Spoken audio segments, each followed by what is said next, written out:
Before I gave it to you, I listened to it myself, and this is from the book of Daniel. Be blessed.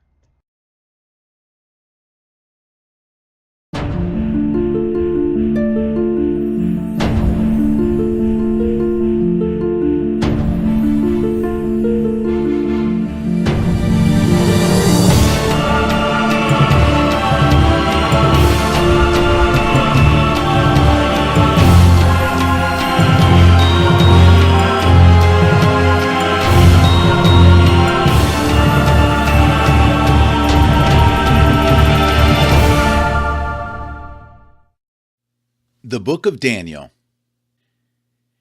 An Introduction to Daniel by Ray C. Stedman. Almost everyone looks at the Book of Daniel with a sense of wonder and anticipation, because this is usually regarded as a prophetic book foretelling the future. This is true. The Book of Daniel, together with the Book of Revelation, marvelously unfolds future events as God has ordained them in the program of history. By no means has this book yet been fulfilled. Neither has the book of Revelation.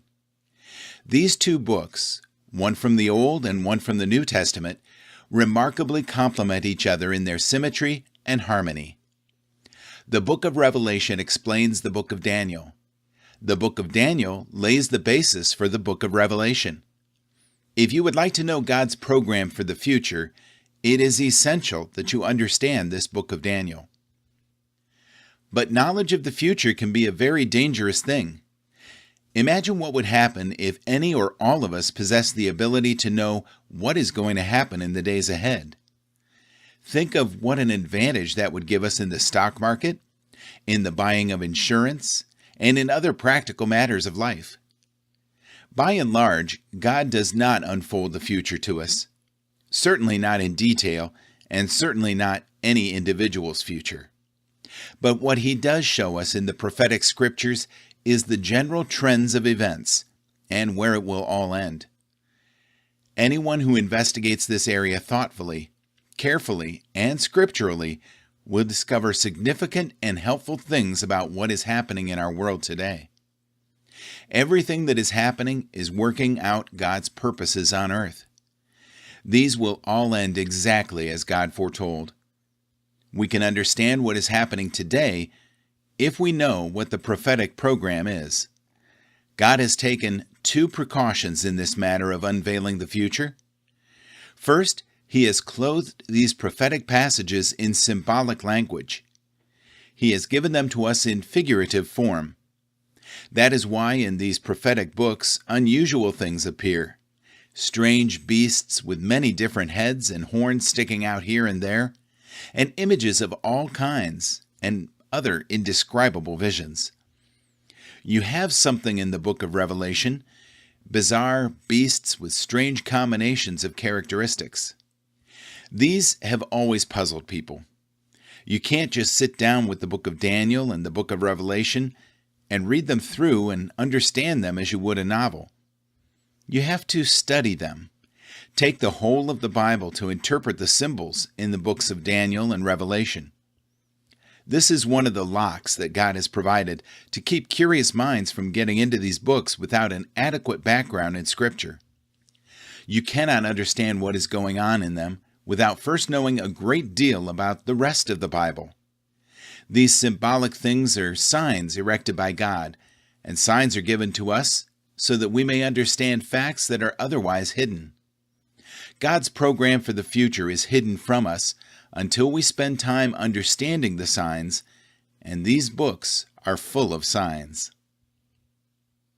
A second precaution God has taken in Daniel, and even more especially in the book of Revelation, is that He doesn't introduce the prophetic section first, but brings us through 6 chapters into an understanding of the moral character He requires of the reader before the prophetic program can begin to make sense. In other words, you can't understand the last section of Daniel unless you have lived through and understood what is involved in the first 6 chapters. There's no way to understand what the prophetic program means unless you first grasp the moral lessons of the first part of the book. There's no way to cheat on this. You can't just read it through and then turn the prophetic program hoping to understand. You will find you will get nothing out of it. You really have to carefully analyze these initial chapters. Think them through. Begin to walk accordingly and experience them before the prophetic program comes to life. That is the glory of God's book. You can't understand it with just intellect. You can sit down with the prophetic outlines of Daniel and of Revelation, draw charts, spend your time explaining to people what all these things mean and how God's program is going to work out, and analyze it down to a gnat's eyebrow. But unless you have incorporated these lessons of the first part of the book into your own life, you will discover that there's nothing there to enrich your life. The Lord Jesus himself points this out during the Olivet Discourse, when his disciples asked him to name the sign of his coming and what the symbol of his return to earth would be. Jesus said, "So when you see the desolating sacrilege spoken of by the prophet Daniel standing in the holy place, then let those who are in Judea flee to the mountains." Matthew 24, verses 15 and 16. Get out of the city of Jerusalem, because things will happen there that will tremendously affect the people living in that area. Then is the time to flee the city, for the great tribulation will be upon you. When he said, "When you see the desolating sacrilege standing in the holy place," he added in parenthesis these words, "Let the reader understand." That is, don't read through Daniel superficially. Think it through. Give yourself to thought on this. You have to understand what he is talking about before you will be able to recognize the desolating sacrilege, or abomination of desolation, when it comes. That is why the Lord went on to say that the world, in its superficial approach to truth, will not understand when it cries, "Peace, peace, peace," for there will be no peace.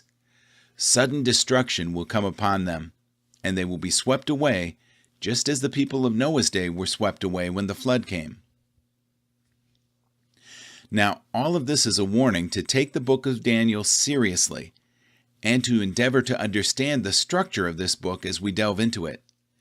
This book divides very simply into two sections, as I have already suggested. The first 6 chapters are a history of the prophet Daniel himself and his friends in the land of Babylon, men of faith in a hostile world. Let me tell you that there is no section of Scripture more helpful to understand someone who is trying to live as a Christian in difficult surroundings than these 6 chapters of Daniel. If you are working in a company surrounded by a godless crowd who are taking the name of God in vain every moment, who agree with the ideas and attitudes of the world and its ways, and who make fun of the things of God, show little interest in what God has to say to mankind, then I suggest that you read carefully the book of Daniel. The first 6 chapters are for you if you're a teenager going to school, where you are surrounded constantly by those who seem to have no interest in what God is like, or in the things of God. Daniel and his friends were themselves teenagers when they were first taken captive by Nebuchadnezzar and carried off to the land of Babylon. As they began their career of faith, they did so with a total lack of understanding of life and with all the insecurity of a teenager in a hostile environment. The book records in these first 6 chapters the pressure they underwent as they stood for their faith in the midst of these difficult surroundings. In chapter 1, the young men are confronted with the necessity of changing their diet. Ordinarily, there would be nothing particularly significant in that. Many of us could stand that, perhaps frequently. But these young men already had been told by God what they are not to eat. And the very things that they were told not to eat are the things that are required eating from them as prisoners in the palace of the king of Babylon. What are they to do? This king is the most powerful tyrant who shall ever have lived on earth. The Bible itself records that there was no king that had ever lived before Nebuchadnezzar or would ever live after him who was equal to him in authority. There were no restraints whatsoever upon what he desired to do. His word was absolute law.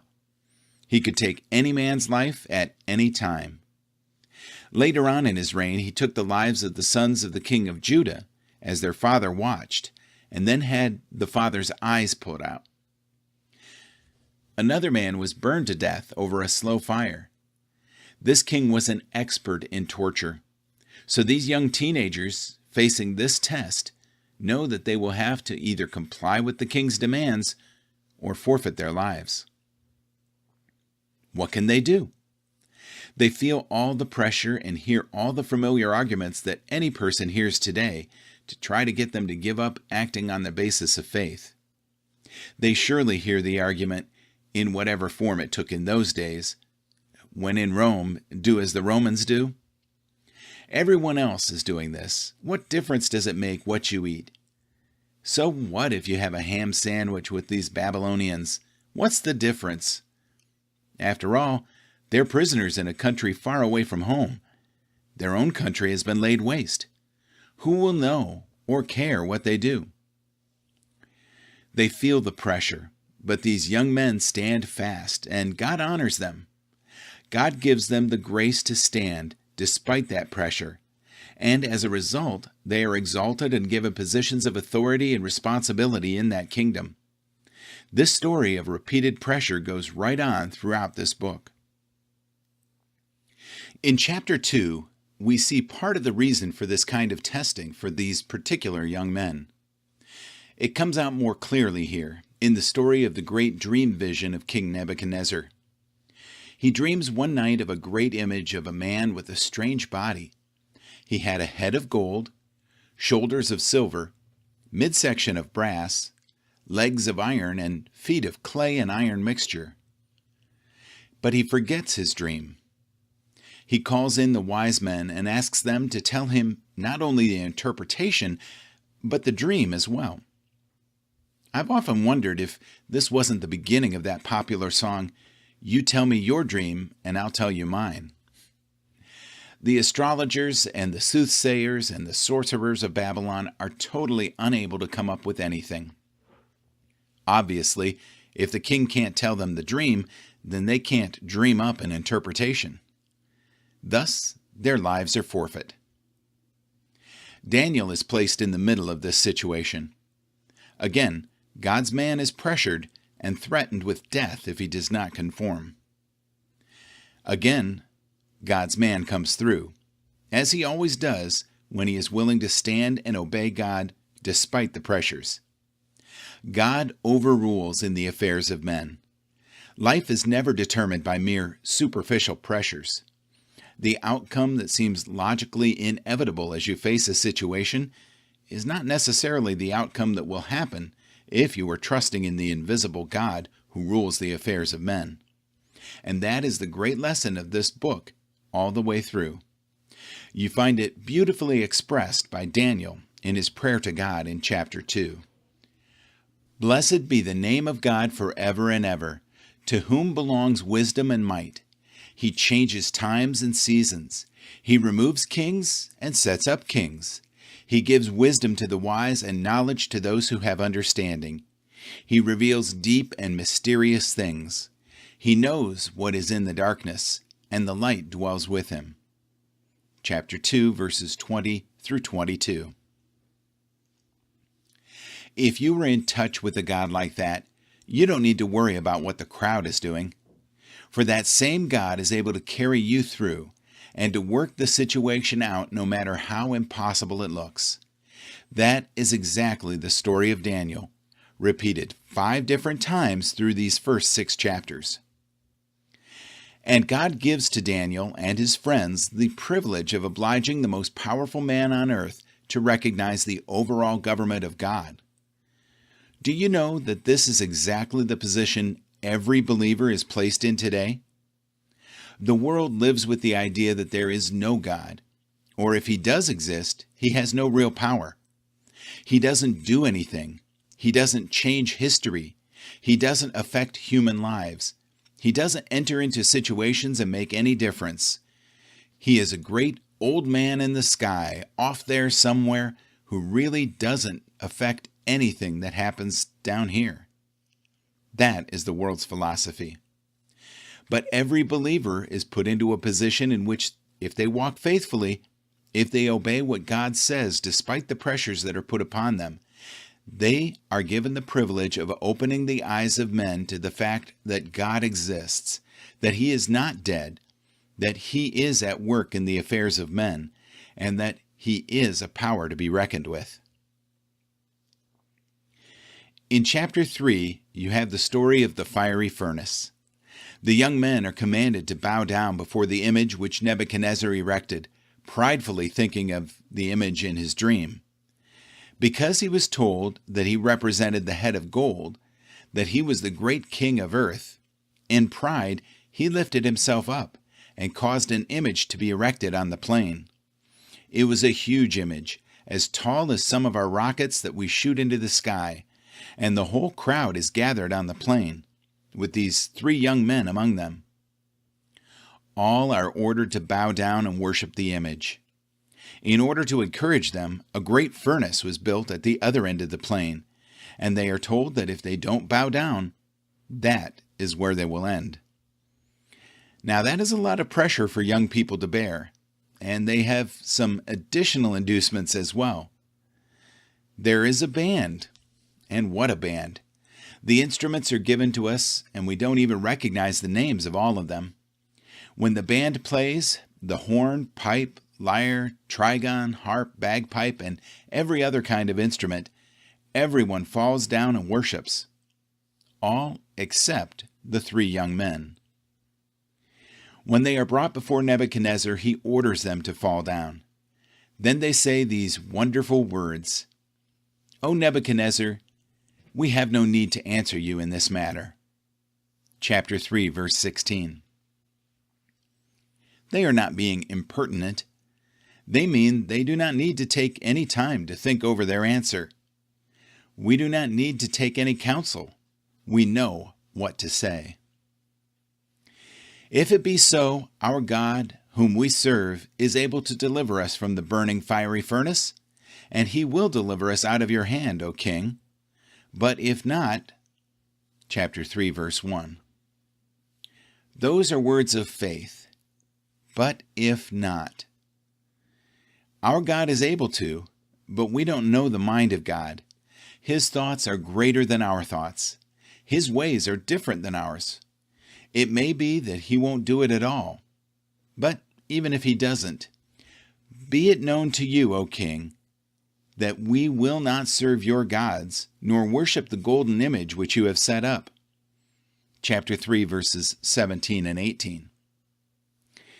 Now these are young men who have learned that these things are more important than life. It is better to be dead and obedient to God than alive and disobedient to Him.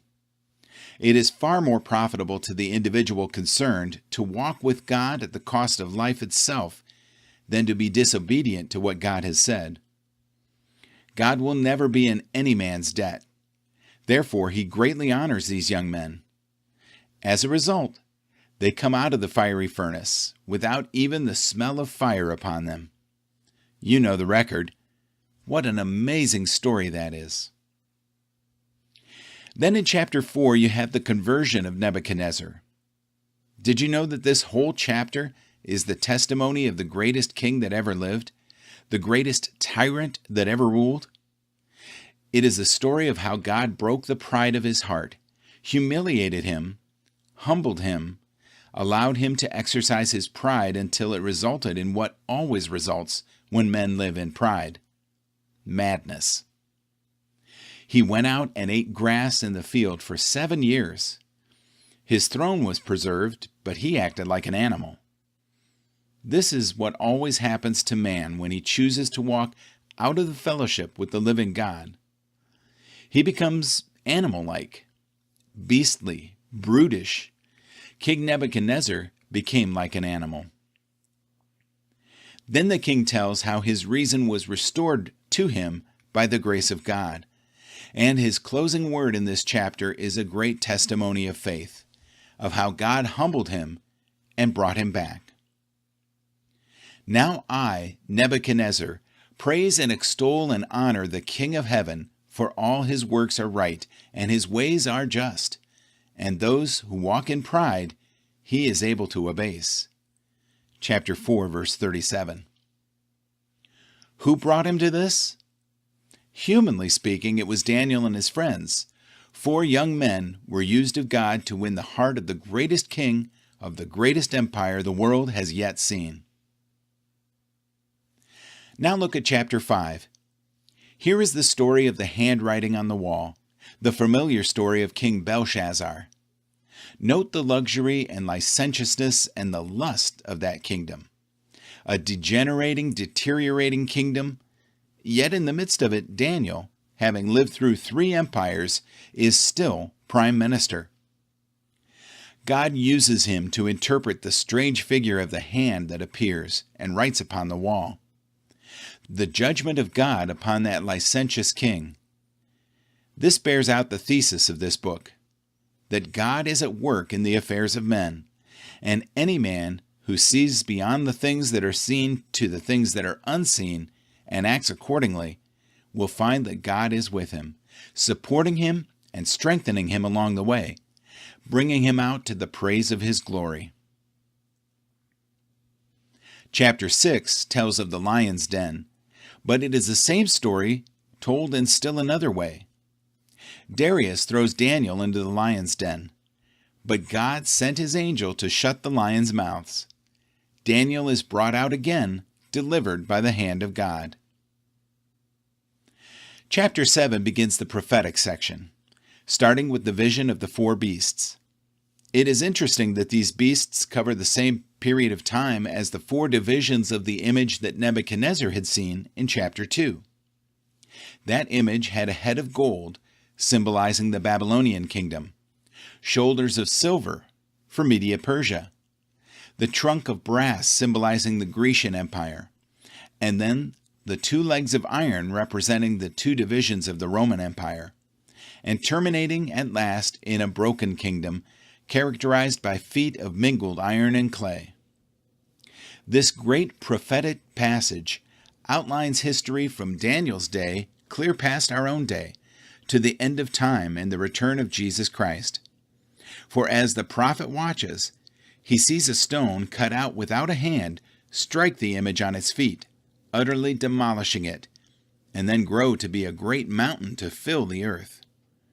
Clearly, this pictures the kingdom of God and the return of Jesus Christ. In chapter 7, the 4 beasts represent the same kingdoms, but from God's point of view. They are nothing but beasts growling and fighting and quarreling with each other. I think Dr. Schofield points out all the symbols of modern nations are representations of birds or of beasts of prey. Our own nation is symbolized by an eagle, a bird of prey. The British Empire is a lion. Russia is a bear. The prophet sees these nations struggling together, culminating in the powerful reign of a single individual over the whole of this Western world. Then in chapter 8, you see the movement of Western history. The ram and the he-goat come together, and this is a picture, as we are told later in chapter 11, of the conquest by Alexander the Great and the rise of the kingdom of the Seleucids in Syria, as opposed to the Ptolemies in Egypt. These 2 families occupied the center of history for centuries after that. The struggle between Syria and Egypt, with little Israel caught in the middle. The battle rages back and forth, and today Israel is the most fought-over country in all of history. More battles have occurred in the land of Israel than in any other spot on the face of the earth, and it is in that very same area where the last great battle, the Battle of Armageddon, is yet to be fought. In the midst of this, in chapter 9, is Daniel's wonderful prayer as he pours his heart out to God. The answer to his prayer, in the last section of the chapter, is one of the most remarkable prophecies in all the Bible. the prophecy of the 70 weeks. This is the timetable of prophecy concerning the nation Israel. It gives us the principle that is called the Great Parenthesis. God has interrupted his program for Israel and has inserted between the first coming and the second coming of the Lord Jesus the present age in which we live. This indeterminate period, which has now spanned more than 1900 years, comes between the 69th week of years and the 70th of the prophecy. The 70th week, a week of 7 years, is yet to be fulfilled for Israel. As you read of this, you will see that this is what the book of Revelation and other prophetic passages call the Great Tribulation, or the time of Jacob's trouble. It lies ahead. It has been broken off from the other 69, and it is yet to be fulfilled. Then in chapter 10, the things unseen, which are behind the things that are seen. This is another great revelation of God's sovereign government in the affairs of men, and it is the explanation of the events of history. What causes the things that happen today? Well, there are unseen forces at work, and these forces are here clearly revealed to Daniel. Chapter 11 is one of the most remarkable chapters in the Bible, in that it records prophecy that for the most part has been fulfilled in detail. It foretells the struggle between the king of Syria and the king of Egypt, which took place after Daniel's day. It is prophetically and historically fulfilled. These historic events are described in great detail and cover 200 or 300 years of history. You can see that the prophecies here have been worked out exactly in the pattern of history. Among other outstanding individuals, Cleopatra appears in this chapter, prophetically foretold. When you come to the 36th verse of the 11th chapter, a noteworthy break occurs. It is introduced by the previous verse, in which the angel says to Daniel, "And some of those who are wise shall fall, to refine and to cleanse them and to make them white, until the time of the end, for it is yet for the time appointed." Chapter 11, verse 35. Here begins a passage that deals with the 70th week of Daniel, that is yet to be fulfilled, the time of the end, the last days, the ultimate arrangement of earth's kingdoms just before the return of Jesus Christ. This remarkable passage predicts an invasion of Palestine and a counter-invasion from Egypt in the south, and then the meeting of two great armies in the land of Israel, and the ultimate destruction of those armies there on the mountains of Israel. There's also clearly described in the 38th and 39th chapters of Ezekiel and the 2nd chapter of Joel, and you will find other prophetic references to this. The beginning of chapter 12 introduces the greatest event of history yet to be fulfilled, the coming again of Jesus Christ. It is not mentioned as such here, but this is what Daniel hears. "At that time shall arise Michael, the great prince who has charge of your people Israel. And there shall be a time of trouble, such as never has been since there was a nation till that time. But at that time your people shall be delivered, everyone whose name shall be found written in the book." Chapter 12, verse 1. This is followed by a resurrection. "And of those who sleep in the dust of the earth shall awake, some to everlasting life, and some to shame and everlasting contempt." Chapter 12, verse 2. And the final judgment of God. "And those who are wise shall shine like the brightness of the firmament, and those who turn many to righteousness like the stars forever and ever." Chapter 12, verse 3. Then Daniel is given a sign of when this will occur. "But you, Daniel, shut up the words and seal the book until the time of the end. Many shall run to and fro, and knowledge shall increase." Chapter 12, verse 4. Many Bible scholars understand this to be an indication that as we near that time, transportation and knowledge will rapidly increase just as they have in our own time. One last thing about the final chapter is important. Daniel asks certain questions of the angel who has revealed this to him, and then he is given to understand two great principles that are at work in human life. You and I often hear people discussing what is happening in the world, with newspaper commentators and others constantly pouring into our ears reports of terrible things. People often say, "What is happening? Is the world getting worse and worse, or is it getting better and better?" On one hand, you will hear people describe things in such a way that you are bound to say, "Well, the world is getting worse and worse." Then someone replies, "No, it isn't. Look at this, and this, and this." I believe the world is getting better. We're progressing. Now, the book of Daniel makes it clear that we will never understand God's word and God's work until we believe both of these principles. For in the 10th verse of chapter 12, Daniel is told, "Many shall purify themselves and make themselves white, and shall be refined. Good will get better. But the wicked shall do wickedly, and none of the wicked shall understand. But evil will get worse. But those who are wise shall understand." Chapter 12, verse 10. Jesus said that the good seed has been sown, but the enemy has come and sown tares among the wheat. Let both grow together, he says, until the harvest. Matthew chapter 13, verse 30. I think this is certainly true in history. Today, evil is worse than it has ever been. It is more subtle, more devilish, more satanic, more difficult to detect than it has ever been before in human history. But good is better than it has ever been before. Good is more powerful. Its effect in human history in relationship to the evil around it is far greater than it has ever been before. These two principles are at work in human society, but neither shall overpower the other.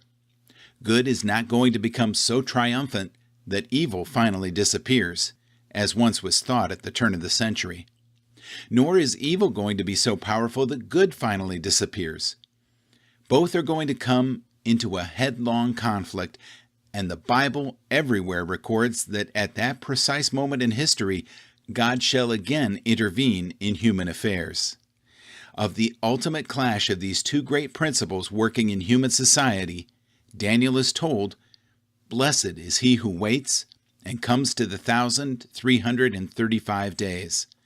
But go your way until the end, and you shall rest, and shall stand in your allotted place at the end of the days." Chapter 12, verses 12 and 13. Daniel chapter 1. Timeline. During the 6th century BC, construction on the Acropolis in Athens begins. Mayan civilization was flourishing in Mexico. Aesop wrote his fables. Confucius and Buddha live. Greek art comes into its own. The Phoenicians make the first known sea journey around Africa. The olive tree is introduced to Italy by the Greeks. Daniel in the den of the higher critics. Who wrote the book of Daniel? The author mostly speaks in the third person, except for chapter 8, verse 1, chapter 9, verse 20, and chapter 10, verse 2, where he speaks in the I, Daniel form. But it was customary for ancient writers to speak in the third person, even when writing about themselves. One Old Testament exception to this is Nehemiah, which is in the form of a personal diary. God himself switches between the grammatical first and third person when speaking of himself.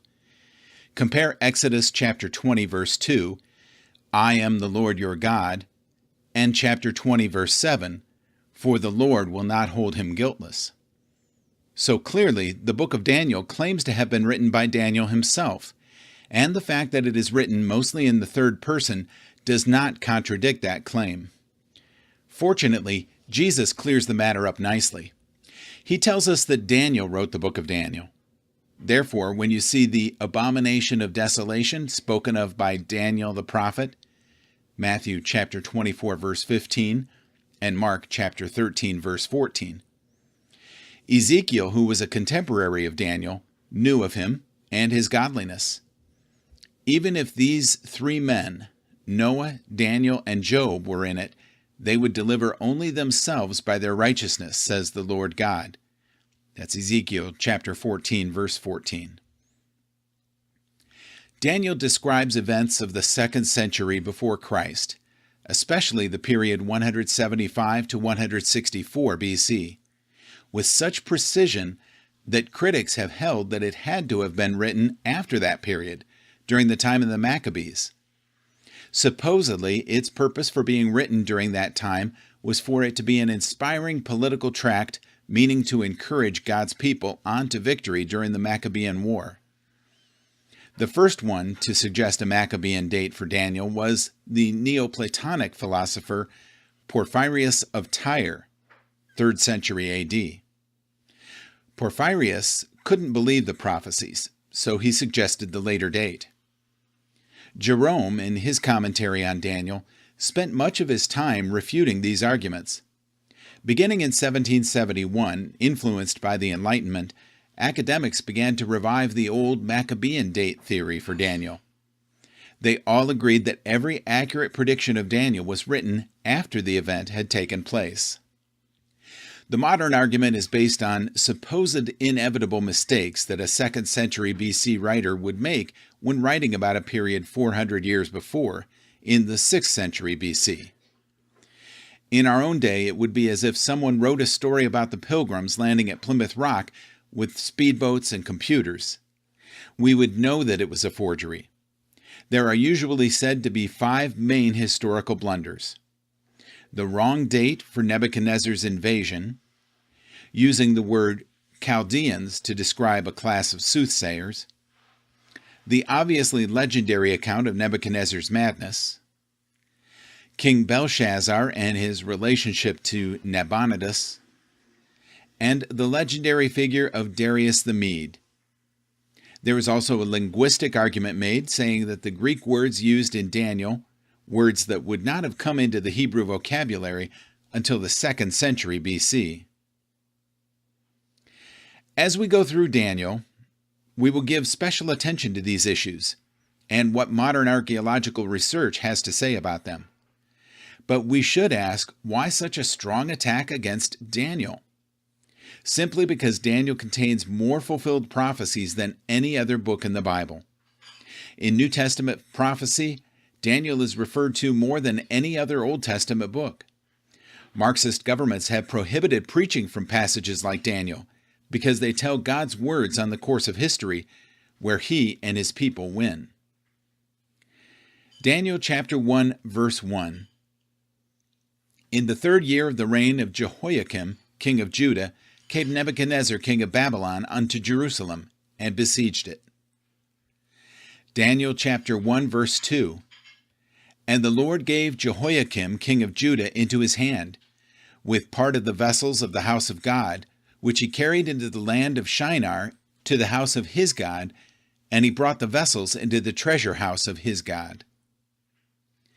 Nebuchadnezzar conquers Jerusalem. Jehoiakim was a Judean king, placed on the throne by Pharaoh Necho of Egypt. His name, Jehovah Raises Up, belied his illegitimate ascendancy. Nebuchadnezzar is a Hebrew transliteration of the Babylonian name Nebu-Kudurri-Utsur, which means Nebu protects the crown. Why did Nebuchadnezzar come down against Jerusalem? Because the Pharaoh of Egypt invaded Babylon. The young prince Nebuchadnezzar defeated the Egyptians at Carchemish. Then he pursues the fleeing Egyptian army all the way down to the Sinai. Along the way, or on the way back, he subdued Jerusalem, which had been loyal to the Pharaoh. This, 605 BC, was the first but not the last encounter between Nebuchadnezzar and Jehoiakim. There would be 2 later invasions, 597 and 587 BC. Is this a historical blunder? This invasion in 605 BC is not mentioned in the Book of Kings, but Josephus' quoting of the Babylonian historian Berosus shows that the biblical account of there being 3 separate Babylonian attacks on Judah is accurate against Apion 1:19, Antiquities 10:11 and 1. The Babylonian Chronicles are a collection of tablets discovered as early as 1887 and are held in the British Museum. In them, Nebuchadnezzar's 605 BC presence in Judah is documented and clarified. When the Babylonian Chronicles were finally published in 1956, they gave us detailed political and military information of the first magnitude for the first 10 years of Nebuchadnezzar's reign. These tablets were prepared by L.W. King in 1919. Then he died, and they were neglected for 4 decades. The victory of Nebuchadnezzar over the Egyptians at Carchemish in May or June of 605 is also documented by excavations. They found evidences of battle, vast quantities of arrowheads, layers of ash, and a shield of Greek mercenary fighting for the Egyptians. This campaign was interrupted suddenly when Nebuchadnezzar heard of his father's death and had to race back to Babylon to secure his succession to the throne. He traveled about 500 miles in 2 weeks. Remarkable speed for the time. The siege of Jerusalem in 605, which was cut short by this news, is not specifically detailed in the Babylonian Chronicles, but is entirely consistent with the record. There is also no contradiction between Daniel, who says this happened in the 3rd year of Jehoiakim, and Jeremiah chapter 46 verse 2, which says that it was in the 4th year of Jehoiakim. Daniel reckons a king's years in the Babylonian method. The first year of a king's reign begins at the beginning of the calendar year after he takes the throne. In the 597 BC deportation, Jehoiakim, Ezekiel, and others were taken away. This deportation is described in 2 Kings chapter 24 verses 14 through 16. In the 587 BC invasion, the city of Jerusalem and the temple were destroyed. 2 Kings chapter 25 verses 9 and 10. God's hand is obvious. He is in command. This was prophesied in Isaiah 39 verse 7. And they shall take away some of your sons who will descend from you, whom you will beget, and they shall be eunuchs in the palace of the king of Babylon. This prophecy has led some to think that Daniel and his companions were made eunuchs. Certainly the Hebrew term seres was used of literal eunuchs, but the word derives from a phrase that simply means to be a servant of the king. It wasn't necessarily exclusively applied to eunuchs. 2 main reasons for the captivity: idolatry and Israel's failure to observe the Sabbaths for the land. Leviticus chapter 25 verses 1 to 7 and chapter 26 verses 2 to 35. God always settles his accounts with those who refuse to heed his warnings. Some of the articles of the house of God: Nebuchadnezzar did not take all the furnishings of the temple. The rest were brought to Babylon later. The confiscation of these items and their deposit in a Babylonian temple was a dramatic declaration of the opinion, "My God is better than your God." Would the God of Israel be able to vindicate himself? This was a low time for Judah and God's people. It would seem that the God of Israel had lost to the gods of Assyria, Egypt, and Babylon. Daniel shows God vindicating himself at a time when the conquering of Israel might have brought his reputation into disrepute. Daniel chapter 1 verse 3. And the king spoke unto Ashpenaz, the master of his eunuchs, that he should bring certain of the children of Israel, and of the king's seed, and of the princes. Daniel chapter 1 verse 4. Children in whom was no blemish, but well favored, and skillful in all wisdom, and cunning in knowledge, and understanding science, such as had ability in them to stand in the king's palace, and whom they might teach the learning and tongue of the Chaldeans. Babylon's system of indoctrination. The best and the brightest of Jerusalem's young men are chosen to be taken back to Babylon. Nebuchadnezzar not only confiscated holy things from the temple, but the shining lights of Judah's future as well. Young men, perhaps 13 to 17 years old. He showed himself as a wise administrator and a shrewd tactician. Taking these young men as hostages would remind the people back in Jerusalem that they should not revolt against recently imposed Babylonian rule. Daniel chapter 1 verse 5. And the king appointed them a daily provision of the king's meat, and of the wine which he drank, so nourishing them 3 years, that at the end thereof they might stand before the king. Daniel chapter 1 verse 6. Now among these were of the children of Judah, Daniel, Hananiah, Mishael, and Azariah. Daniel chapter 1 verse 7. Unto whom the prince of the eunuchs gave names, for he gave unto Daniel the name of Belteshazzar, and to Hananiah of Shadrach, and to Mishael of Meshach, and to Azariah of Abednego. In Babylon, the Hebrew youths are groomed for the civil service.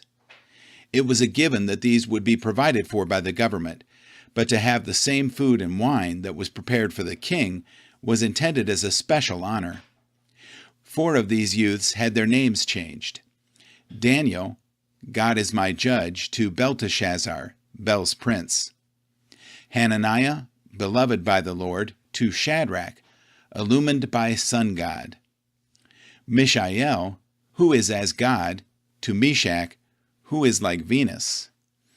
Azariah, the Lord is my help, to Abednego, servant of Nego. The purpose of the food, names, and education was simple: total indoctrination, and a leaving behind of the Hebrew God and culture. Undoubtedly, Nebuchadnezzar wanted to communicate to these young men, "Look to me for everything." Daniel and his friends refused, insisting to look to God. Calvin says that Nebuchadnezzar knew that the Jews were a stiff-necked and obstinate people, and that he used the sumptuous food to soften up these captives. In the same way, Satan wants to indoctrinate us into the world system. He wants us to feed on what the world offers, to identify or name ourselves according to the world, and to educate ourselves in the ways of the world. Daniel chapter 1 verse 8. But Daniel purposed in his heart that he would not defile himself with the portion of the king's meat, nor with the wine which he drank. Therefore he requested of the prince of the eunuchs that he might not defile himself. Daniel and his friends refused to eat the king's food. Daniel's decision to be faithful. The word for defile himself carries the thought of polluting, staining, defiling. See also Isaiah 59 verse 3, Zephaniah 3 verse 1, and Malachi 1 verse 7. That Daniel requested that he might not defile himself implies that he explained the religious basis for his request. He didn't justify what he was doing on the basis of good health or any other thing except godliness. Wine was not forbidden by God, but in pagan cultures, like many meats, it was dedicated to the gods. Why would Daniel and his friends consider the king's food defiled? Undoubtedly, it was not kosher. It was probably sacrificed to idols. It implied fellowship with Babylon's cultural system. By Eastern standards, to share a meal was to commit oneself to friendship. It was of covenant significance. Why this was such a courageous decision? The king had ordered the menu. To disobey could result in very severe punishment. The food itself was no doubt pretty attractive, and seemed pretty good compared to vegetables and water for 3 years. Separated from family and home, it would have been easy to compromise. It would have been easy to think that God had let them down by allowing them to be carried away into Babylon. Why should they risk their necks for a God who let them down? Many Christians have a mentality that says, God, you do right by me, and I'll do right by you. Of course, God will always do right by us, but we don't always know what is right for us. Daniel illustrates to us how to resist temptation. The heart must be set. Daniel purposed in his heart, making up his mind beforehand that he would not compromise. The life must be winning. Daniel found favor with his superiors. Protest must be courteous. Daniel requested. He made a polite request, showing discretion. Making an obedient stand for Jesus Christ does not mean we must be obnoxious. Self-denial must be sought. Be ready for a bad name. Be willing to be called a bigot. Be prepared for the loss of friendships. Be prepared for anything, so long as you can stand fast by Him who bought you with His precious blood. The test must be boldly put. A Christian man should be willing to be tried. He should be pleased to let his religion be put to the test. There, says he, hammer away if you like. Do you want to be carried to heaven on a feather bed? Daniel chapter 1, verse 9. Now God has brought Daniel into favor and tender love with the prince of eunuchs. The result of Daniel's courageous decision. What God did. God gives Daniel favor and goodwill with the authorities. God will never abandon us when we stand for Him. God moved upon the authorities to regard Daniel with goodwill, but also worked through the wise actions of Daniel to cultivate this goodwill. Daniel chapter 1, verse 10. And the prince of the eunuchs said unto Daniel, I fear my lord the king, who hath appointed your meat and your drink. For why should he see your faces worse liking than the children which are of your sort? Then shall ye make me endanger my head to the king. Daniel chapter 1, verse 11. Then said Daniel to Melzar, whom the prince of the eunuchs had set over Daniel, Hananiah, Mishael, and Azariah. Daniel chapter 1, verse 12. Prove thy servants, I beseech thee, 10 days, and let them give us pulse to eat and water to drink. Daniel chapter 1, verse 13. Then let our countenances be looked upon before thee, and the countenance of the children that eat of the portion of the king's meat, and as thou seest, deal with thy servants. What Daniel did.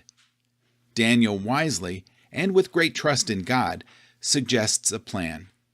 He was sensitive to seeing the situation through the steward's eyes, and addressing his legitimate concerns.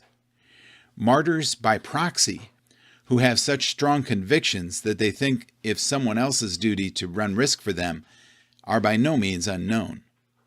Vegetables refer to all kinds of grain and plant, not strictly vegetables. Daniel was willing to put himself and his faith in God to the test. Daniel chapter 1, verse 14. So he consented them in this matter, and proved them 10 days. Daniel chapter 1, verse 15. And at the end of 10 days their countenances appeared fairer and fatter in flesh than all the children which did eat the portion of the king's meat.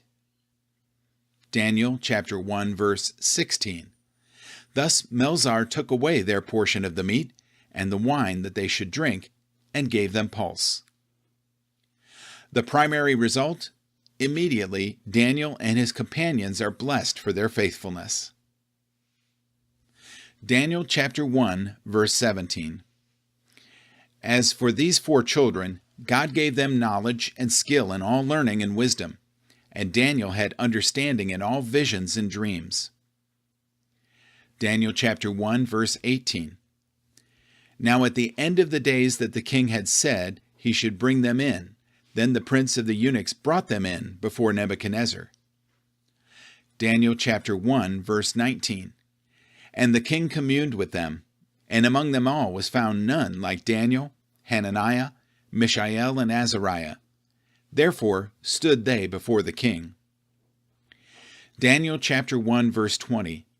And in all matters of wisdom and understanding that the king required of them, he found them 10 times better than all the magicians and astrologers that were in all his realm. Daniel chapter 1, verse 21. And Daniel continued even unto the 1st year of King Cyrus. The secondary result? In the long term, Daniel and his companions are blessed and promoted because of their faithfulness. The special intellectual ability of Daniel and his companions was not due to their diet, but to the special intervention of the Lord. These young men from Jerusalem were immersed in the study of Babylonian culture, literature, and religion, yet they remained faithful to God. The work of the prophets like Jeremiah, Zephaniah, and Habakkuk had not been in vain. They were in the world, but not of it. Observations? Isn't Daniel making a big deal over a little thing? Yes, but the only way to go on with God is by being faithful in little things. Daniel, why bring religion into it? But Daniel realized that his relationship with God touched every area of his life, even what he ate. It is significant that the very roots of sin go back to eating of forbidden fruit. Purity of heart and faithfulness to God come before enlightenment in divine mysteries. Daniel will later receive great revelation, but now he simply shows himself a dedicated follower of God. Daniel and his friends must have been trained well by their parents. We must train our children this way. Daniel chapter 2. Daniel chapter 2, verse 1. And in the 2nd year of the reign of Nebuchadnezzar, Nebuchadnezzar dreamed dreams, wherewith his spirit was troubled, and his sleep brake from him. Nebuchadnezzar's dream. The troubling dream. Some commentators say that this happened while Daniel was in his 3-year training course. Others say that it was soon after he was finished. The year 602, by Babylonian methods of dating the ascension of a king, could be both the second of Nebuchadnezzar's reign and after 3 years of training for the Hebrew youths. There was something disturbing about this dream, and Nebuchadnezzar knew it was unusually significant. Daniel chapter 2, verse 2. Then the king commanded to call the magicians, and the astrologers, and the sorcerers, and the Chaldeans, for to shew the king his dreams. So they came and stood before the king. Daniel chapter 2, verse 3. And the king said unto them, I have dreamed a dream, and my spirit was troubled to know the dream. Daniel chapter 2, verse 4. Then spake the Chaldeans to the king in Syriac, O king, live forever. Tell thy servants the dream, and we will shew you the interpretation. Daniel chapter 2, verse 5. The king answered and said to the Chaldeans, The thing is gone from me. If ye will not make it known unto me the dream, with the interpretation thereof, ye shall be cut in pieces, and your house shall be made a dunghill. Daniel chapter 2, verse 6. But if ye shew the dream and the interpretation thereof, you shall receive of me gifts and rewards and great honor. Therefore, shew me the dream and the interpretation thereof. Daniel chapter 2, verse 7. They answered again and said, Let the king tell his servants the dream, and we will show you the interpretation. Daniel chapter 2, verse 8. The king answered and said, I know of certainty that ye would gain the time, because ye see the thing is gone from me. Daniel chapter 2, verse 9. But if ye will not make known unto me the dream, there is but one decree for you, for ye have prepared lying and corrupt words to speak before me, till the time be changed. Therefore tell me the dream, and I shall know that you can shew me the interpretation thereof. Nebuchadnezzar demands to know the dream and its interpretation from his wise men.